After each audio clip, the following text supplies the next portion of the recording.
Hope everyone's doing well. Welcome to the MAGIA Mindset. Today's guest has played professionally at the highest level for teams such as New England Revolution, Chicago Fire, and the Colorado Rapids. He has currently launched his own company called Soccer Resilience. It is my absolute pleasure to welcome our guest, Wells Thompson. Roll the intro.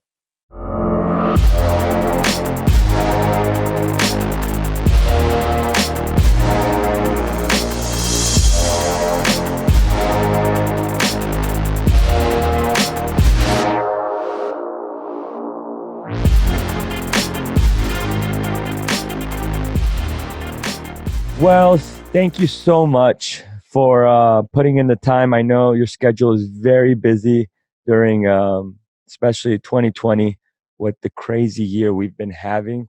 But again, appreciate you putting in the time to coming in on our podcast as well as talking about the beautiful game. No, man, blessing to be here. I will always make time for you, Shawn, even though I'm just meeting you for the first time, brother. It's a joy to be here, brother. Thanks for having me. Of course. I want to kind of touch base on your journey first as an athlete. What got you into this game? Yeah. And what made you kind of continue it and make it a career for yourself as a professional player? Yeah, man, that's a long story. I have an older brother who's like a year and a half older than me. I actually attribute a lot of my success to him because, a lot of lessons I learned in the backyard, getting beat. I never beat him, but I learned how to get back up again. I learned how to persevere. So I owe a lot of my success to him. He was a great athlete. And so I just kind of followed in his footsteps. When we were young, I feel like every kid kind of starts off playing soccer. So 4 or 5 years old, I was playing soccer. But I ended up playing everything. So baseball, basketball, even grew up playing ice hockey here in North Carolina, which a lot of people are shocked about. Played golf, a little bit of tennis. Like, I just love to play, right? I love to play sports. I was naturally gifted. But obviously the older you get, the more kind of time becomes a factor, and you have to like kick some things to the wayside. And so I always stuck to soccer. I think soccer was what I was most naturally gifted at and was most passionate for. The other one was baseball, but my dad said baseball was too slow for me. And so I just ended up kind of staying with soccer. I love the game. I love to compete. And so, kind of played club soccer here in North Carolina for the Twins, traveled around, did all that. Like, I have little kids now and I'm just getting them into sports. And I'm like, holy cow. I'm just realizing a little bit, like getting a glimpse into how much time my parents spent driving me all over the state and the country to play soccer. Man, it's incredible. Thank God I have great parents. I'm a middle child. I don't like stereotypes, but I was a rebellious kid, a mischievous kid. And so I really started experimenting with things at a young age. And I just wanted to grow up too quick. So I started smoking and drinking and eventually got into drugs. And so by the time I was 16 years old, I was literally going to kill myself by my lifestyle, not suicide, but by my lifestyle, or I was going to end up in jail for a long time because of the decisions I was making. And so I'm super thankful. And going back to my parents, I'm so thankful my parents have the resources and could give me the opportunity to kind of step in and save my life. And so I wasn't living at home. I was living with one of my best friends, and he lived with his grandma in a 2-story townhome. And so I lived upstairs. She didn't even know I was there.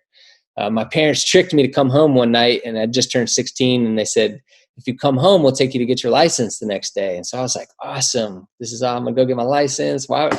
Not even connecting the dots. This is a setup. So I go home in the middle of the night. My dad comes in and he says, we love you, son. You're going to go away for a little while. And I was like, probably like, F off, Dad, get out of my room. I was a disrespectful punk. Wow. I lost it. Right. And so next thing I know, 2 big guys came in. I'd never seen in my life. They handcuffed me because I didn't go willingly. And they put me in the back of a black Tahoe and drove me 12 hours into the middle of the Catskill Mountains. So I call it dumbass school. It's a school for troubled kids that just kind of got off track. And so I spent a year and a half there. I didn't like any day that I was there, but as I look back now, it's one of the greatest things that's ever happened to me. And so all that to say, that's part of my story because, and interestingly enough, my mom said the straw that broke the camel's back, which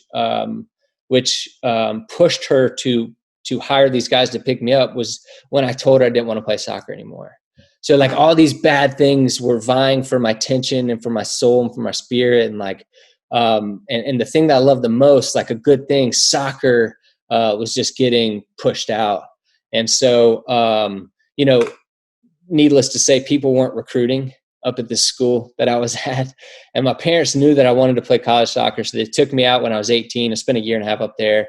And I came home. I did 2 senior years just so I could get some more, like I wasn't mature enough to go to college. And so I could, you know, hopefully get recruited to play college soccer. Well, I grew up like 3 minutes from Wake Forest University. So like pretty renowned soccer school, right? And I knew the coaches and those sorts of things. And I had some offers from some smaller schools, but Bobby Muse, so Jay Vidovich was the head coach there. Bobby Muse was assistant. Paul Forrester was there as well. And they just loved me. They treated me really, really well, and they convinced me to come to Wake. And so basically, I was a recruited walk-on. I didn't have a scholarship, and so if you know anything about college soccer, you know Wake's great, right? And so they're getting U.S. captains of the U.S. youth national team. They're getting kids from overseas. They're getting the Gatorade National Player of the Years. And I was just a local kid, kind of a scrub that they told me when I got drafted. So I got drafted in 2007 in the first round. They told me they thought I would never play when I was at Wake Forest. And so I'm like, gee, thanks for the confidence, guys. You know, like I was just kind of always an underdog kid. Like I thrived as in that scenario. Like when people doubted me, I worked hard. And, you know, as a kid, just backtracking a little bit, I tried out for the Olympic development team for years, North Carolina ODP, and I never made it, but I kept trying out. And so it sucked at the time. But when I got to Wake, and now that I'm a little bit older and I've reflected my career, I see how like all those setbacks and so like air quote, so-called failures actually enabled me to succeed the older I got. So you talk about mindset, man. Like I don't think I was consciously making those decisions. Like, and maybe I was the older I got, but like I'd been there before. I knew what it was like to fail. I knew what it was like to get up again.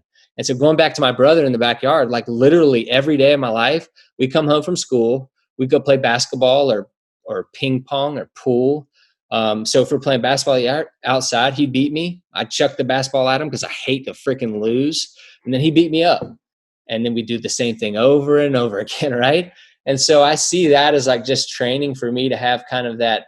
I just love to compete, man, and I hated to lose. And so you know, if you watch me play soccer, you could see that. But so yeah, went to Wake, man. Started playing as a freshman a little bit. Started playing. Played a little bit as a freshman, sophomore, but I really kind of excelled and I took my game to the next level going into my junior year, and had a great junior and senior year. Wasn't sure if I was going to get drafted. Again, played with a lot of, 2-3-time All-Americans. I wasn't an All-American, wasn't an All-State team. Wasn't an All-Conference team. But the New England Revolution just liked me, man. And so I was drafted 5th overall in 2007. And dreams come true, so going from the underdog to now I'm the top dog kind of thing. And so ended up playing with New England for 3 years, Colorado for 3 years, a little close to 3 years, then Chicago, Fire, and then for a little over a year, and then played 2 years in North Carolina in the USL. So played a year for Charlotte Eagles and a year for the Carolina Redhawks. Wells, it doesn't get more fascinating than that kind of story. I really, these are the things because now it's relatable. Now it's relatable to a lot of kids, especially in today's generation where during the certain ages, you're trying to search for yourself. You want to know what is your identity, what is your love, what are you passionate about, what do you want to do in life? Those are the times that we're trying to latch onto the friends. We want to be accepted. We want to be in a crowd. We want to feel appreciated. And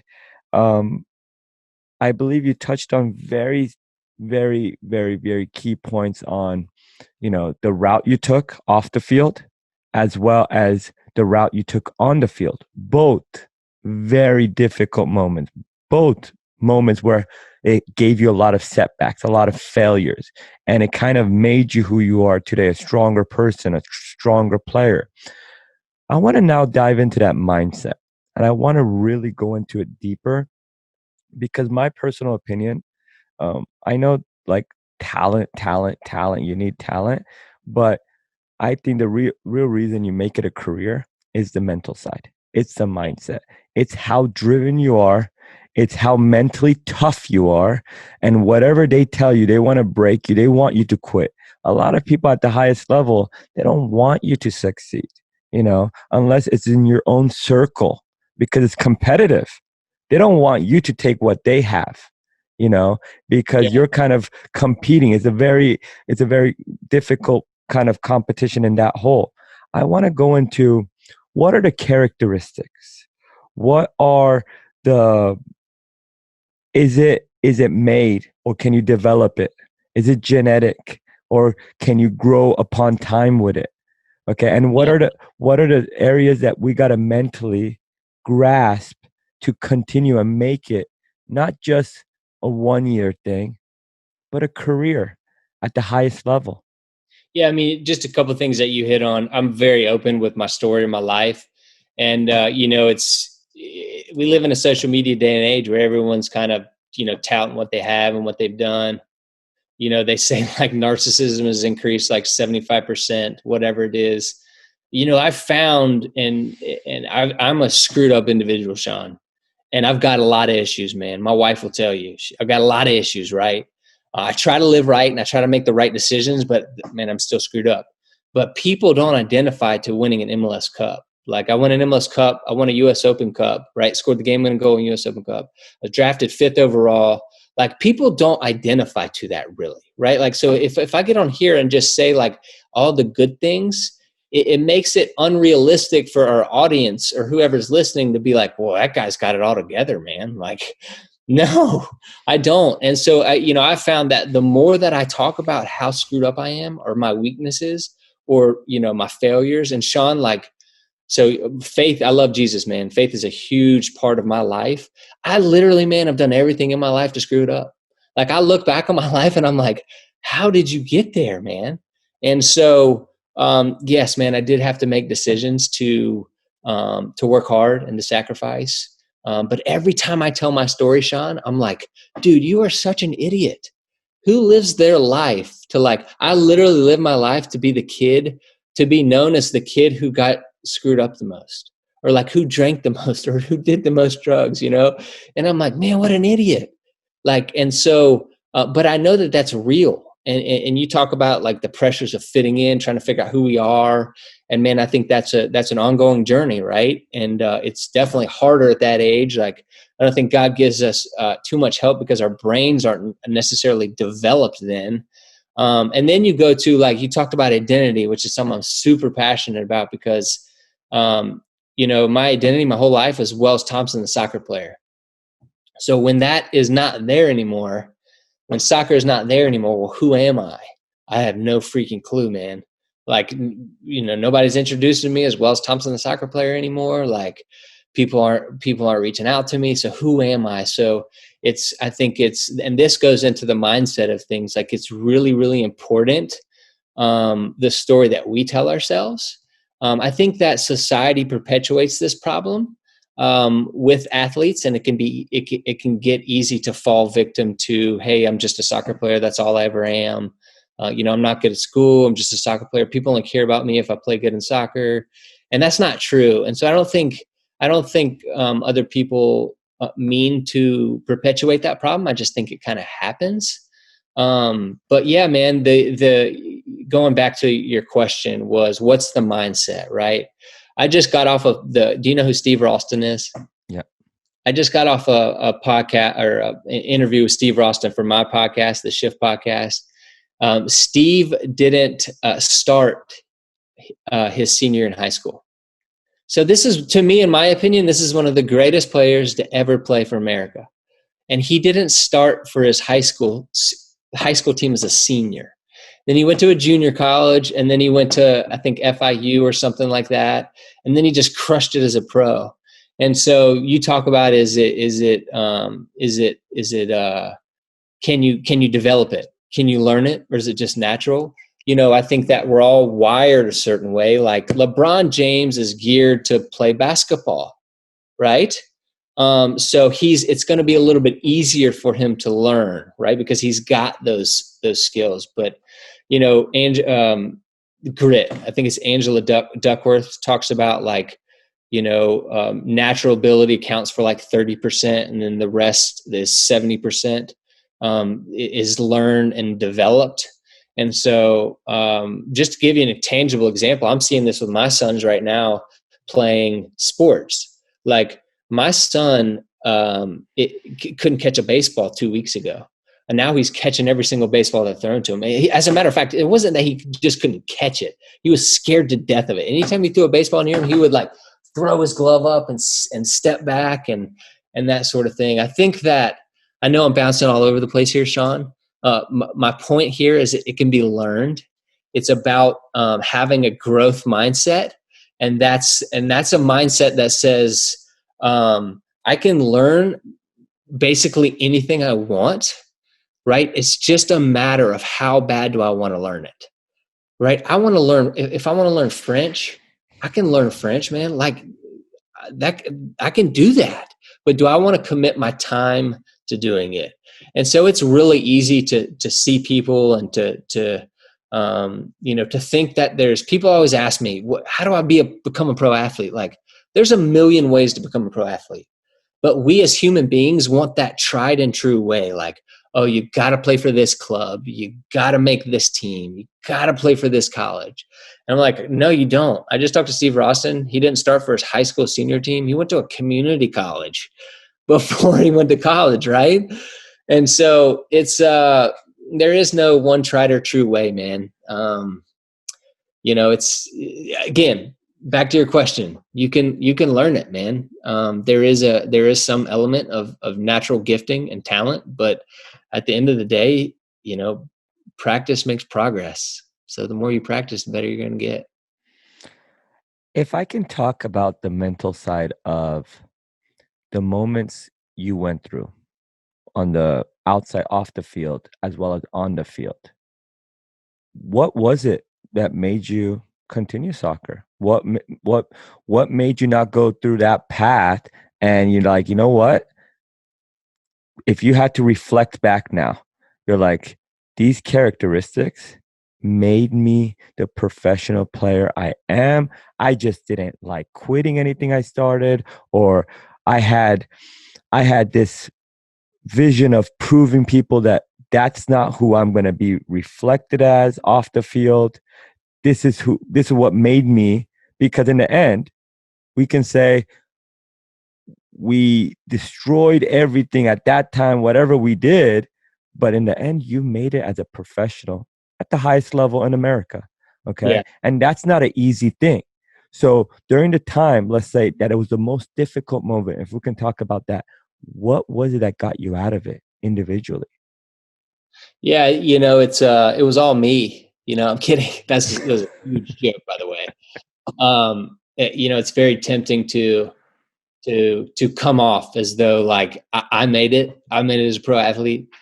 And man, again, going back to what I said in the very beginning of the podcast, I have a freaking phenomenal family. Like my parents, they stuck with me, man. They believed in me. They never gave up on me. And they, I was a jerk, man, big jerk, but my parents, like my dad knew I had ability. But he pushed me, because I think that parents should push their kids, because it's like a coach pushing their players, right? Like I want my son to become all that I know he can be and more, right? And he doesn't know that yet. So it's my part as a dad or as a coach to kind of help him see that, right? And to push him to go towards that. But my dad, like, he loved me regardless of how well I played. And so when I came off the field, it wasn't, man, you suck today, or like, God, you're in trouble because you didn't play well. And I played with some kids that were really, really good. And I saw their parents do that to them. Right. And so, my assumption is that probably hindered their development or growth a little bit, some way, right? Or their love for the game. And so maybe they started to teeter out. But my parents, they loved me regardless of how well I played. They provided me with the opportunities to play, and they were willing to kind of sacrifice their lives to allow me to do that, me and my brother and my younger sister, to kind of chase our dreams. And so, and then it goes to, look, I've got great coaches. Like one of my first coaches, Gerald York. I don't know how long I played for him, for a long time, but like, he was a great coach. And then you have like my club coaches, like Kevin Rice. And then you go to like college, Jay Vidovich, and so this is, me and Jay actually didn't really get along that well. I'm not sure he even wanted me to go to Wake. I think it was more so Bobby. I love Jay and respect Jay now. Like, I hugged Jay a couple years ago and was like, thank you so much for putting up with me, because I'm a punk. And I was such a punk then. But one of the greatest coaches to ever coach the game, Jay Vidovich, and then Bobby Muse, and then Paul Forrester and Jason O'Keefe. Like, I had some really great coaches that believed in me. And so that's one thing that Bobby comes to mind, because I think it was such a pivotal time in my life, because here I am coming back from the school up in New York. I don't have many people recruiting me. I do have some offers, but like, Bobby came after me, and I felt like a prized possession of Bobby. Even though I was a walk-on, man, he made me feel loved. Like, he sent me things. He called me, and like, I was like, that's who I want to be with. I want to be with someone who appreciates me and loves me and wants me at their program. And so, and then you go, like, as a pro, I had some really great coaches. And then you go to teammates. Like, I had some really great teammates, right? But then you go to like wider community. Like, I've had a lot of really, really great mentors and people that have like spoken into my life and lifted me up and encouraged me and come alongside me and lifted me up when I'm down. And, I think part of it is, now that I'm past my career, I've been able to reflect a lot on my career. Right. So, you ask, what is it? I'm not sure, man. I think that God had a plan for me. And, again, going back to the question, what does it take to be a pro athlete? It takes a mix of a combination of a bunch of different things. There's luck, there's good fortune, there's like no injuries, there's like people seeing you at the right time. I just made this connection the other day. So when I went to Wake, I was a center midfielder my whole life. When I went to Wake, they put me out wide, and I hated it. For 2 years, I fought it. And so part of my revelation of seeing my game progress astronomically as a junior was, I remember making a conscious decision myself at the end of my sophomore year that I was going to accept playing outside midfielder. I was going to accept it. And as soon as I accepted it, I excelled. And do you know, I was drafted by the Revolution because they needed an outside midfielder. They actually drafted Ryan Solly, who was my teammate at Wake, one of my best friends, who was a 2-time All-American, as a center midfielder in a later round to New England. And he just didn't get a shot because they had Showery Joseph, they had Andy Dorman, they had Jeff Lorenowitz, they had like all these guys. And so like, I see that divine providence of like, hey man, it just lines up, right? And so look, you go back to, how do you make it, Wells? I was caught cheating at Wake my freshman year. And so I was kicked out for a semester, and but I lied. I had to go to an honor board council meeting. I ended up lying on the honor board council meeting. So backtrack a little bit, Shawn. Tell me if you can't follow me. But so I was caught cheating. I went to the athletic guy and director, and I said, look, I got caught cheating. And he asked me, how many papers you get caught cheating on? I got caught cheating on 1, but I cheated on 3 papers, and I told him that. Well, when I went to the honor board meeting, the head guy wasn't at the meeting. He just happened to be out of town. And so in that meeting, I only told him I cheated on 1. And so he came back and he listened to the recording from that, and he recognized that I lied, which would have been the second honor code violation, which I should have been expelled from school. Wow. And he told my coach, he said, and I don't know why he showed me grace, but he said, I know what Wells did. I'm not going to tell anybody. And so, yeah, right, bro. I'm like, how does that happen? Why does that happen to me? I don't know. But like, So I can't sit here and say, man, I did it. I did it. I made it as a pro. And yes, like, so I'll get back to a little bit of like what made me a competitor. But like, if I don't have all those other things, I don't make it. And so there's a lot of really talented people, a lot of really talented college soccer players that never make it pro. And are they good enough? Yeah, a lot of them are. They just don't get the shot. They're just not seen by the right guy, whatever it is, right? And so that's important to keep in perspective. For me on the field, again, I was a competitor, man. Like if I was going to go up against you, it's like that. The quote that comes to mind is the Will Smith quote. If me and you are going to get on a treadmill, you're going to fall off before I am, right? Like I'm just going to kick your ass. Yep. And that was my mentality. Like I was an underdog. I was undersized as a kid. So I developed late. And so I was short and kind of a little bit stubby, but which I thought helped me as a soccer player a little bit. But I just took it personal when I went out there, and I was emotional, and I competed, and everything mattered to me. You know, my wife kids me now, like everything's a competition to you, Wells. And I'm like, no, it's not. And it's almost like I can't even see it, but it is. Like I compete on everything, and I'm learning to kind of tailor that back a little bit. And you saw throughout my career, like I actually really struggle with my emotions. I struggled getting too emotionally caught up in the game to where it hurt my team, where I got yellow cards or I got red cards, that sort of thing. But yeah, man, in preseason at Wake, it was like, I'm gonna compete every day, every practice, every drill. It didn't matter what it was. I wanted to compete, and because I hated to lose. And so, you know, I really chalk a lot of it down to that. It was just, man, I hated it. And I was going to go, if we were going to play, I was going to make your job miserable. I was going to get into you. I love the physical aspect of the game. I love to get into tackles. I'm rambling now, man, but. No, I mean, I think you hit it right on there. I think, you know, especially in the world of football, soccer, um, it's a poor man's game. You're going to get a lot of people from the slumps, especially at the highest level. If they play in South America, if they play in Europe, there's some people that were in an environment that was so hostile, so vicious, that they play with a certain tenacity and bite, but that's their makeup because it's their outlet. It's how they express it. It's how they release what society put on them. Yeah, And it's I important, man.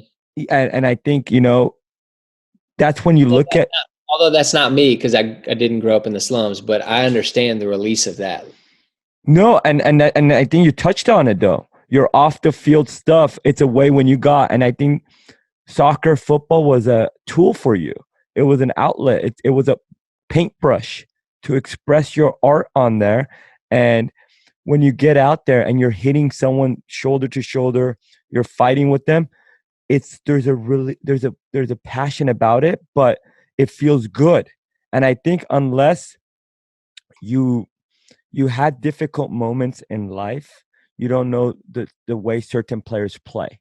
And I think that's a great way, because some players that play a certain way, you have to understand who they are as an individual, because they always say a way of a person's style of play expresses who they are as an individual. And I Yeah. think there's so many, and that's why it's beautiful when you see certain ways that the people play. They come from different parts of life, and I think you express it right there. And I want to kind of now transition to one of the most difficult thing of, let's say, pro athletes. Your whole life, when they put you in the game as a youth, throughout, even when you've had difficult moments, one of the things that kind of steered you in the right direction is like, I want to be the best at it. I want to be the ultimate player. If it's in the States, if it's in Europe, if it's whatever level I get at, I want to be the best. I want to compete.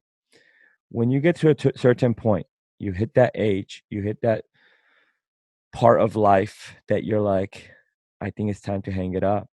And when you get that feeling and you're transitioning away from pro athlete your whole life, that's been your goal. What's next? How do you bring yourself back into bringing new goals, new grinds, new purposes? How do you research yourself? How do you search for yourself and continue your life, but having that same passion? Yeah, well, most pro athletes, I think, don't retire on their own terms, and I certainly didn't. So identity issues you talk about. I had my best year as a pro in 2011. We had just won the World Cup in 2010, best year in 2011. 2012, Oscar Pareja comes in. And I'm not his starter. I'm not his guy. And I get it. Like, I was the 12th guy, 13th guy, right? I was going to play every game, going to start a handful of games, but I couldn't handle it, man. Like, that was a failure to me. It was the wrong perspective, because that is not a failure at all. But I just didn't. And so you go in the mindset of things. Like, I believe that one of my greatest strengths as a player was my mindset, but it became my greatest weakness. I don't know when, I don't know where, but somewhere along the way, I lost belief in myself. And so when that happened, it's a transition of, okay, I'm going on the field and I'm scared to make a mistake, which when you do that, it's not good, right? Like, you need to go and play in freedom, because you're going to go where you focus. So if you're focused on making mistakes, you're just going to make mistakes. So I kept trying to get out of Colorado. Like, I wanted to start. I wanted to be a full-time starter. And I just felt like I was kind of wasting away a little bit there. And so eventually Oscar was like, yeah, you can go, man. You got to be careful what you wish for. I was in Chicago a week before playing a reserve game. And I remember being on the team bus for the Rapids. We just played the game. We were about to head to the airport and head home. And I looked at one of my teammates and I said, I would never want to play here. And I was traded the next week to Chicago. And so that was extremely difficult just to be. I love Colorado. My wife was in Colorado. So I literally was traded. I was playing in a game like 2 days later against guys that I just butted heads with the week before. And now I'm taking someone else's spot. It was a difficult transition. And so I really struggled. I enjoyed the remainder of that year somewhat. And then I came back to Chicago, and they played me at right back. And so I started playing defense, and I just struggled. I had a horrible year, man. And so I really was done. My identity was, if you have performance identity and you're not performing well, it's not fun, right? And so I was just over it, man. And so I came back to North Carolina. I was out of contract, and I said, I'm done. And so my goal, my plan at the time was to become a chicken farmer in Eastern North Carolina. I had a friend who's got a chicken farm. I was like, that sounds awesome. Let's do that. Just thank God I didn't do that, man. It would have been really tough. But I felt God kind of called me back. The Charlotte Eagles is a team here, and it was the last year they were kind of a Christian pro sports team. And so I went back and I played for them for a year, and I fell back in love with the game, and I really started to believe in myself again, and I started to play well. And so I came back to Raleigh, which is where me and my wife originally kind of wanted to settle down. My wife went to college here. My sister-in-law has a business here. And so I played for the Railhawks. Well, the MLS, I've got nothing but good things to say about the MLS and how they treated me as a player if I got injured. I didn't experience that same thing at the Railhawks. Like, I wasn't taken care of. And so at the end of the season, I'm the dumb player that all I want to do is get on the field. Well, I struggled all year long with an injury. And so at the end of the year, I came to find out that I was playing with a hairline fracture in my pelvis. Wow. And I'd ripped my labrum. I tore my labrum off my hip. And so I played the year that way, and I wasn't taken care of. So I think that part for me, and so at the end of the day, I had to get a lawyer. I had to get a workers' compensation lawyer. I had to basically sue the Railhawks, right, and say this isn't right. Like, so they cut me. They said, like, you're gonna have to try out again after this. And anyway, it wasn't a good situation, right? And so here I am, like, thinking, like, man, all I wanted to do was play. All I wanted to do is play for you, and you treat me like this. So that kind of sucks. And so they've had that reputation a little bit in the past to do that. And here I am back at home. Like, I want to be the hometown kid. I'm falling back in love with the game. I see myself playing for 5 to 6 more years. Like this, I love it, man. I just want to be here. I'm starting to have kids at this time. I want my kids to see me play. And so it was extremely difficult, man. I dealt with a lot of anxiety, had panic attack, depression probably. looking to escape and other things. I just didn't know who I was. I didn't know what I wanted to do. Soccer had been my whole life, all my life. And so, the most asked question I got as a pro, Shawn, was, what will we do when you're done playing? Most of society knows that pro athletes don't play for a long period of time, right? So I think the average of most players, like 3 years, or average player in America is like 3 years or something like that. And so it made me think about it, right? But they would always follow up with, and so they'd ask me, what do you want to do? And I would say, I don't know. But they would always follow up with, don't worry, Wells, everyone loves to hire pro athletes. So I heard that for 9 years. And so I'm being a little bit facetious here, but my vision when I retired was people will line up at my door and bid for my services. Wow. Like, I want Wells for 125. No, I want him for 150. No, I want him for 175. And so my wife laughs at me when I tell this story, because she says, Wells, you didn't really put yourself out there. And so I would have a couple meetings with people. They'd say, okay, what kind of tangible skills do you have? And I'd be like, I don't have any. I play pro sports. And so it wasn't a great experience. But the point of that is, like, I didn't put myself out there. I didn't reach out. And so as a pro athlete, everything comes to you. You're told where you need to be. You're told what you need to wear. You're given a limited menu to eat. Like, everything's kind of planned out for you. And so I really struggled kind of with that. It was my expectations were far greater than reality. So I'm definitely through the valley, man. Like, I've wrestled with who I am, and I understand now. Like, I love seeing LeBron James and all these guys being like, I'm more than an athlete, because I'm more than an athlete. And, I'm understanding that there's a big world out there outside of soccer. Did you know that? Like, and I was one of those guys in college being like, everybody telling you to study. I'm like, why? I just want to play soccer. And now I'm like, oh yeah, this is why. And so it's been cool, man. I love reading books now. Like, I never read a full book till after college probably, but I love study. I love learning about business. And so, I wish I had kind of applied that during my pro career, because society looks at you a little differently, pro athlete versus former pro athlete. I interviewed for our podcast Quincy Miracle the other day, and so he's played for a lot of years, but he saw himself as an entrepreneur whose side hustle was soccer. I like that, bro. That gives me goosebumps, because I didn't think about anything other than soccer.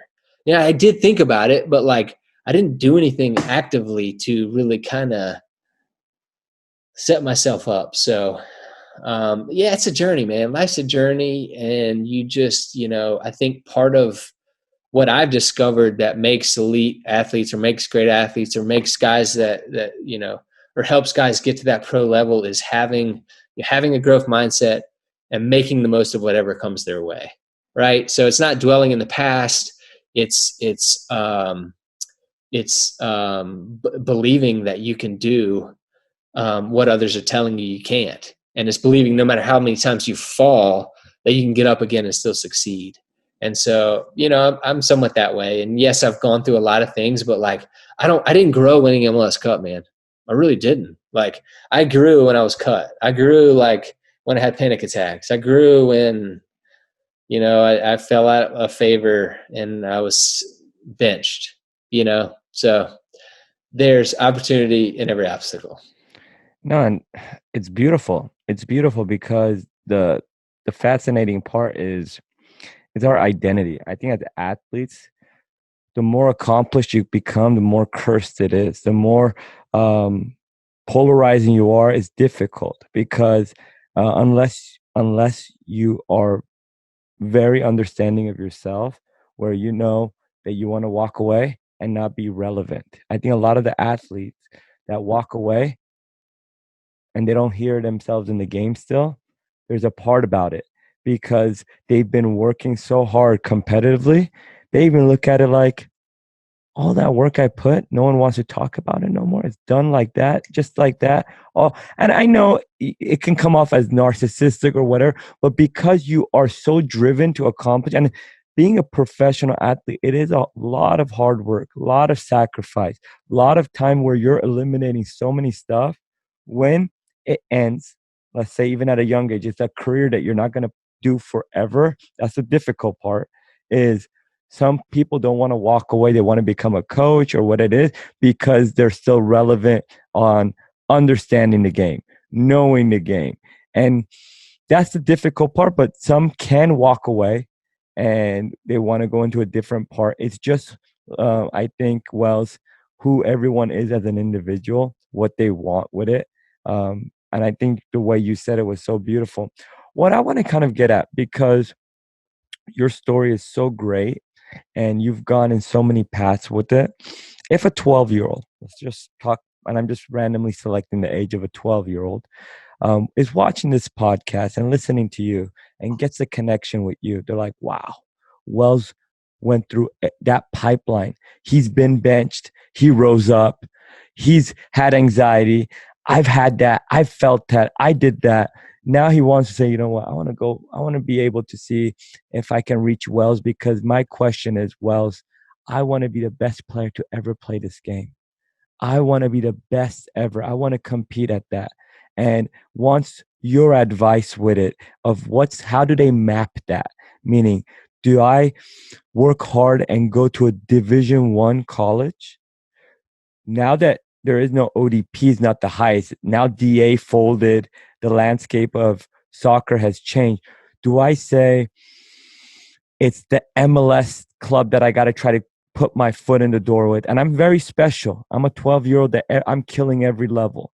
Or do I give the US a break and I go to Europe with someone that believes in me and put that grind to the test?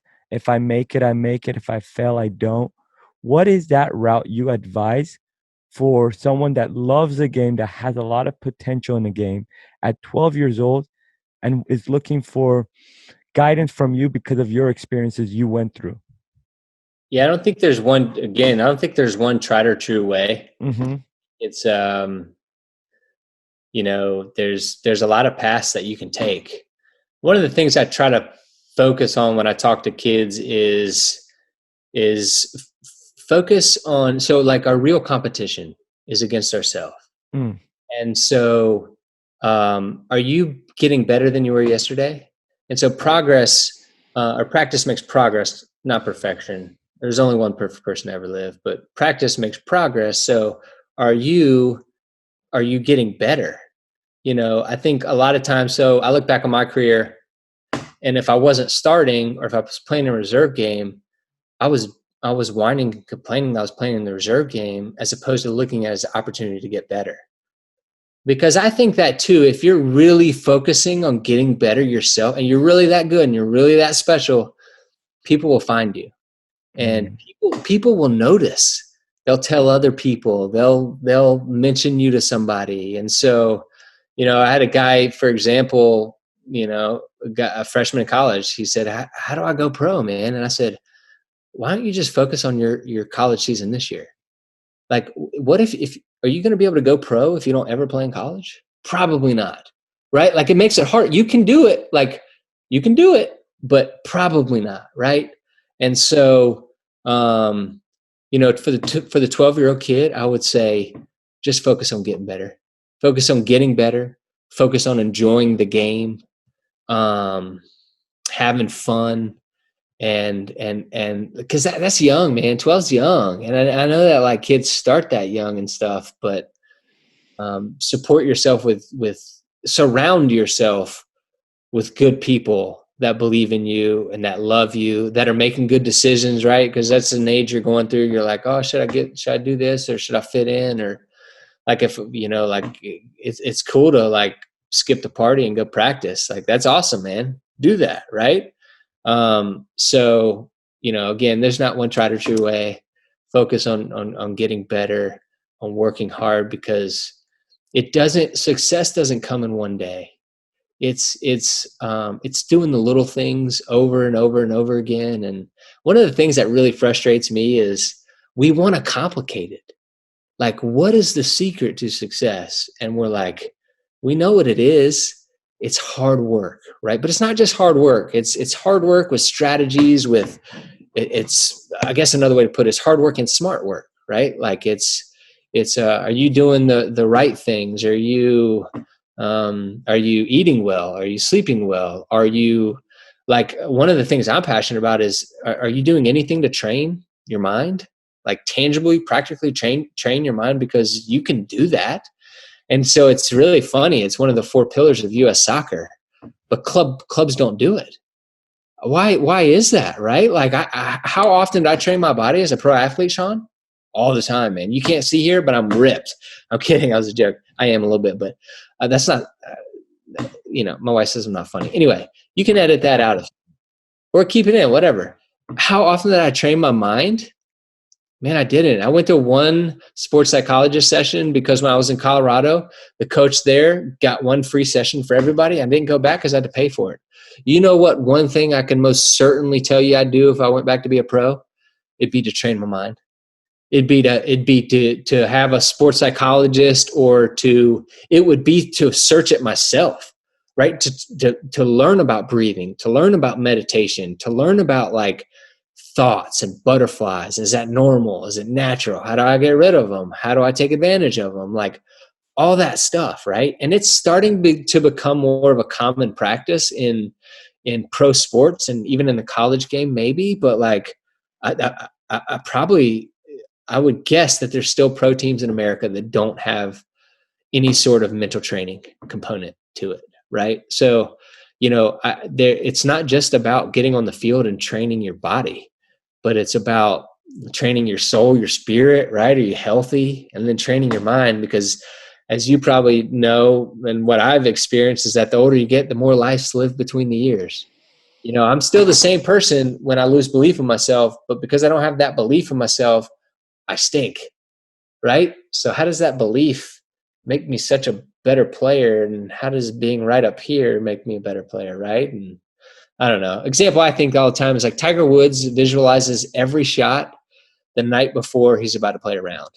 And so I think about this too, Shawn. When I want to say around 10 years old, I don't know where I learned this. I would visualize before every single game. Driving to the game, I would close my eyes and I would play out the game in my head. I would score goals. I'd make good passes. I'd get into challenges. And, like science is proving that like helps, like you're actually remapping your brain. Your brain has a hard time distinguishing between like imagination and truth. And so it's recognizing that I've been here before. I've scored that goal before. I've made that assist before. So, for me as a pro, I thought it was like pie in the sky, poofy, like, oh yeah, hurrah, hurrah, sort of stuff, man. But it's legit. And so I would encourage that 12-year-old to like, hey man, figure out ways to get better, because you might be the best person in your age right now, but the older you get, the more that margin is going to diminish. Mm-hmm. That's fantastic.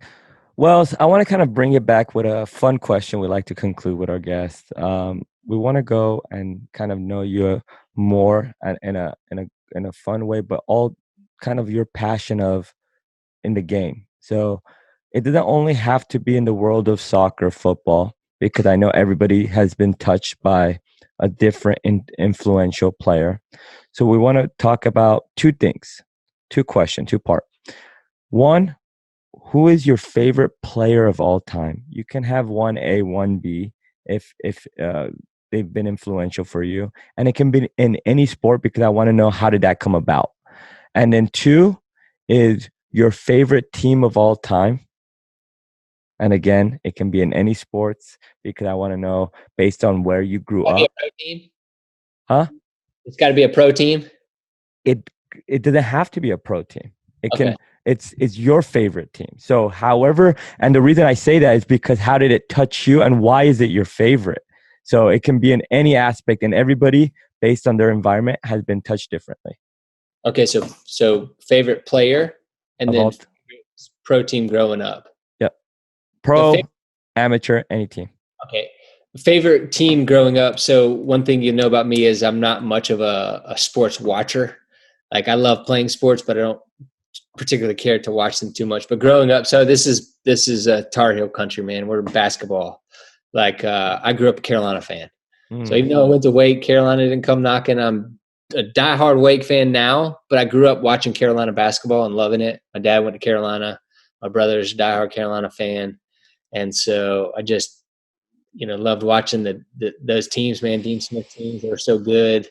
And so Carolina, when I watch an old Carolina basketball game, like Vince Carter or, Antoine Jameson, like I get those memories of like being back then. So, favorite player of all time, man, is, that's a good question. The guy that comes to mind, his name is Jeff Larenowitz. And so Jeff was, so I played in New England with Jeff for 3 years. We were actually traded together to Colorado, played with him 3 years there, and then he came to Chicago with me. So I played every single year of my career with Jeff in the MLS. And we weren't best friends, but man, the dude was a stud. He's still playing, I think. Freaking crazy. But he played at Brown. He wasn't drafted very high. Didn't have many expectations, man. But I loved the way he competed. He was tough. He was hard. He did it with his actions, And so I don't know. He came to mind. Steve Roston's another one. I'm gonna throw two out there for you, man. I just got off the phone with Steve Roston, but Steve Roston's another one. He mentored me a little bit when I was in New England. Just love him. Think the world of him. So. No, that's great. Love it. Love it. I thought you were going to, with the Tar Heel, I thought you were going to segue to Michael Jordan, but yeah. No, but I love the two choices you made because I think because they had a relationship on you. They had an impact on you. So I appreciate that. Wells, thank you so much. It's been an absolute pleasure. Being so genuine, open, sharing these stories have been fantastic. And I know I gained so much value personally from it. So again, thank you again for coming on. What I want to do is kind of open the floor to you to close us out with anything you have going on, anything you want to share, and letting you conclude our show. Yeah, man, I appreciate it, Shawn. I appreciate it. I want to hear more about your playing in Iran, man. Hear more of your journey. I bet that was pretty cool and got some stories, man. Yeah, definitely. Things that soccer ever gave me was the people that I got to meet from all over the world, and then being able to travel all over the world. And if I didn't have soccer, I don't know if I would have left North Carolina. And so I realized more and more that that's the greatest gift soccer ever gave me. I love giving out my cell phone. It's 336-575-3324. Put it in the show notes, man. Put it on the screen. Call me, text me. I believe that we don't go through things just for ourselves, but for other people. And so there's actually healing in that. And so, I look for any way now that I can to share my experience or share my journey. I don't get the opportunity as much as when I was playing. And another way I'm really trying to do that is I've founded a company called Soccer Resilience. And so I've teamed with a clinical psychologist for 20 years, Dr. Brad Miller. He actually grew up 3 minutes from me. He's a little bit older than me, but played at Wake Forest as well. And so it's really a focus on mental training. And so our mission is to equip and inspire athletes to train their brain. Because again, we believe it's just as even more, if not more important to train your brain as it is to train your body.